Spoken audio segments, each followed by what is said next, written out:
At a family gathering, my uncle called me the failure as a joke. Everyone laughed, except me. I got up, took out my phone, and exposed the one truth that left the room in silence. Be sure to subscribe and never miss out on uploads while we dive into this crazy Reddit story. I never expected to be someone who posted here, but after what happened at our last family reunion, I think my story finally fits. My name's Nathan, and I'm 27. My family isn't what I'd call overtly toxic, but they love to slot people into categories based on outdated ideas of what success looks like. If you're a doctor, lawyer, or high-level executive, you're automatically a shining star. But if you go your own way, especially a less traditional one, you're treated like the family let down. You can guess which box they've put me in. I work in digital consulting, not the high-end Silicon Valley kind, but the hands-on, build-your-own clients from scratch kind. I run social media campaigns, optimize small business websites, manage content, and ad funnels. I love what I do. I make more than enough to live comfortably and invest long-term. But since my job doesn't come with a corporate office or a corner suite, my family has always acted like I'm just playing at being an adult. I've gotten used to the fake concern, the backhanded compliments, the not-so-subtle jabs during dinner. Normally, I ignore it, but this time was different. The reunion was at my Aunt Carol's place, a big house with an oversized backyard where the entire extended family could squeeze in. We do this every summer. I come mainly to see my grandmother, my little cousins, and maybe 2 or 3 people who aren't completely unbearable. But I always brace myself for the inevitable career conversation. The worst offender is my dad's brother, Uncle Dan. He's the kind of man who turned his mediocre success into a personality. Owns a used car dealership that, from what I've heard, isn't even doing that well anymore. But none of that matters to him. He talks like success is about looking successful. Fancy watches, shiny cars, expensive cologne, and job titles you can brag about at a barbecue. I was sitting at a table in the backyard, talking to my cousin Leo about his recent trip to Spain, when I heard the voice I'd hoped to avoid all day. Well, if it isn't the family disappointment. His voice rang out loud enough for everyone around to hear. The conversation died. A few people gave those uncomfortable half-laughs, the kind you give when you want to blend in and avoid being next. I turned to him slowly, forcing a smile. Good to see you too, Uncle Dan. He sauntered up, sunglasses on his head, drink in hand, wearing that same smug grin. You still doing that online thing? He asked, waving a hand like he was swatting away a fly. My buddy's son just landed a position at a real firm. Finance. Full benefits. Actual money. Not that TikTok nonsense. I took a breath. I don't do TikTok. I run digital campaigns and consult for small brands. Right. Marketing, he said, then turned to my dad, who was within earshot. Remember when Nathan wanted to be an engineer? What a downgrade, huh? More laughter. I glanced at my mom, hoping she'd intervene. She didn't. She gave me that look, the one that says, don't make this a scene. Dan leaned back, grinning. Hey, at least he's not living on the street or behind bars. Gotta celebrate the small wins, right? And that was it. I was done letting it slide. I stood up slowly, heart pounding, reached into my pocket, pulled out my phone. The table went still. You know, Uncle Dan, I said, keeping my voice calm but sharp. I wasn't going to say anything. But since we're all so interested in each other's careers and success stories, maybe it's time we compare notes. His grin tightened. I tapped my screen. The silence around us deepened. Oh, come on, Dan scoffed. You gonna show us some website you made up? Some influencer crap? I didn't answer. I just tilted the phone toward him. A screenshot. A real invoice. One of my biggest contracts ever. $23,000 from a single client. A ripple of murmurs spread through the tables. Someone actually whistled. My cousin Leo leaned in, blinking. Wait, that's for 1 month. I nodded. 1 client. 30 days. For the first time ever, I saw something flicker across Uncle Dan's face. Hesitation. He laughed, but the sound was thin. Sure, yeah, but that's a lucky break. You don't have steady work. No stability. No real benefits. I swiped to the next screen. Annual earnings tracker. Year to date. $198,000. Gasps. Whispers.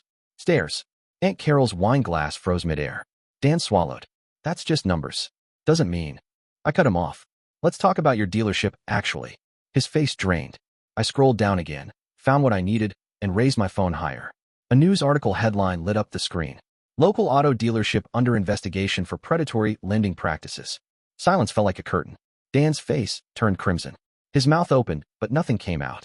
Aunt Carol finally spoke. What is that? I turned the screen to show everyone. It's an article from last month. Says a certain dealership is under state investigation. Know why? For faking loan details. Charging customers double interest. illegally repossessing cars over technicalities. I locked eyes with Dan. Ring a bell. He stammered. It's all rumors. Exaggerations. The media just needs headlines. I raised an eyebrow. Interesting. Because the Attorney General's office doesn't usually launch investigations over rumors. One more swipe. A public legal notice. Confirming the open case. He went silent. I kept my tone even, calm. So, Uncle Dan, remind me again. Who's the disappointment here? Nobody spoke. Someone coughed. Leo looked like he was trying not to laugh. Dan turned away. Red-faced. Silent. My mom had her hand over her mouth. Even my dad, who'd never once defended me at these family things, was looking at his older brother like he'd just realized who he really was. Uncle Dan's jaw clenched. His fists tightened at his sides. You don't know what you're talking about, he muttered, but there was no conviction left in his voice. I shrugged. Maybe. Or maybe everyone here just found out the man who's been lecturing me about real jobs is being investigated for fraud. Silence. Then Leo, bless him, let out a low whistle. Damn, Nathan, you really came prepared. I slipped my phone into my pocket and gave Dan one last glance. Turns out researching things is part of that internet job I do. And with that, I turned and walked back inside the house. I didn't stay long after that. The moment I stepped inside, I grabbed my keys, walked straight through the front door, and didn't look back. I wasn't in the mood for fake chuckles or awkward side eyes. Let them stew in it. I'd said what I needed to say. Let them figure out what came next. As I drove off, I could feel it, the tension in my chest unraveling.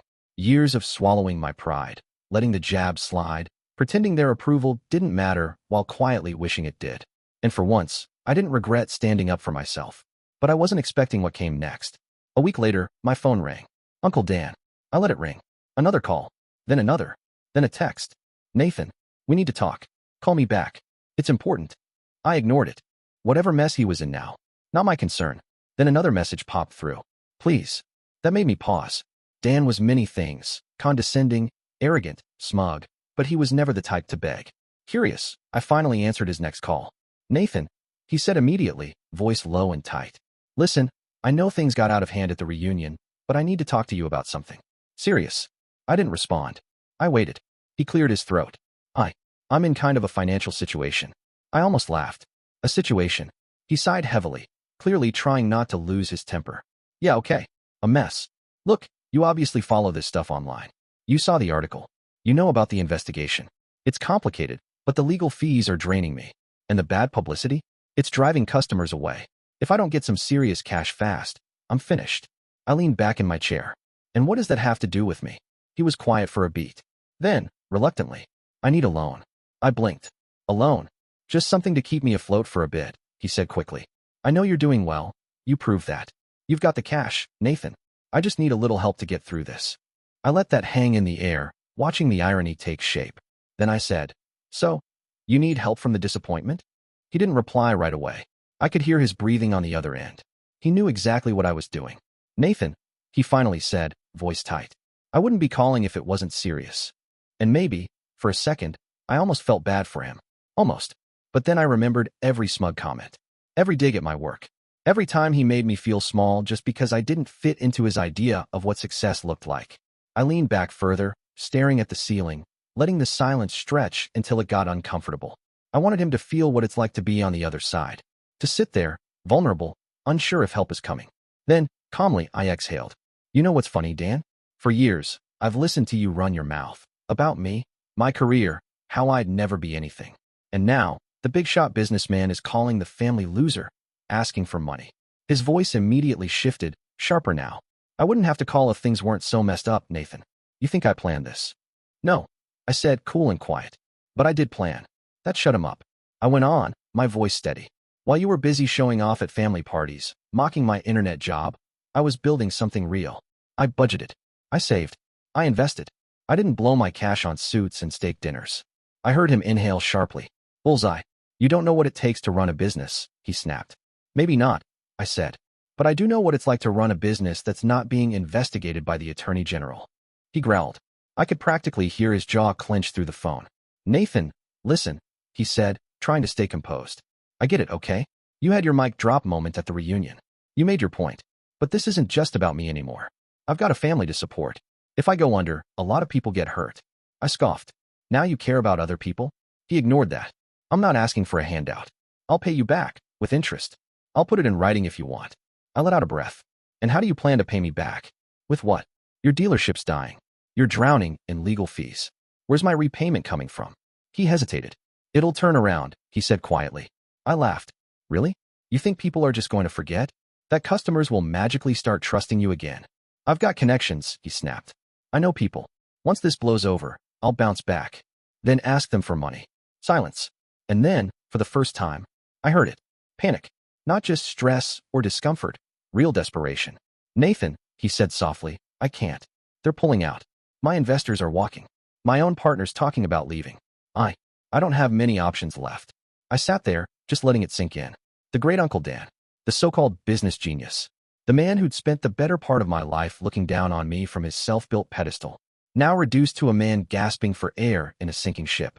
And I was the only one left who could toss him a life preserver, if I wanted to. That was the part that stuck with me most. I could save him if I chose to. And for a long time, a past version of me probably would have. The old Nathan, the one who sat quietly while Dan made digs at my career, mocked my choices, rolled his eyes at anything I said. That version might have caved. Might have told himself, maybe if I help now, he'll finally respect me. But I'm not that person anymore. I let out a slow breath. I'm going to say something, Dan, and I want you to really listen. He didn't say a word. I continued. For most of my life, you've treated me like I was less than. Every family event, every conversation, it was always some variation of, when are you getting a real job, Nathan? When are you going to grow up? When are you going to stop playing around with that computer stuff? His breathing had changed. Heavier now. But he stayed silent. And I took it. For years, I let it roll off me. Because I thought maybe, just maybe, if I proved myself, you'd finally see me differently. I gave a quiet laugh. Dry? Bitter? Well, I did. I did prove myself. I built something real. I've made more money than you ever did at your so-called dealership. I built it without your approval, without your help, and definitely without your respect. I paused. And now, the man who once called me the family disappointment is calling me for a bailout. That one hit. I felt it through the phone. So tell me, Dan, why exactly would I help you now? His composure broke. Because I'm your family, he shouted suddenly. That's why. Because family doesn't turn their backs on each other.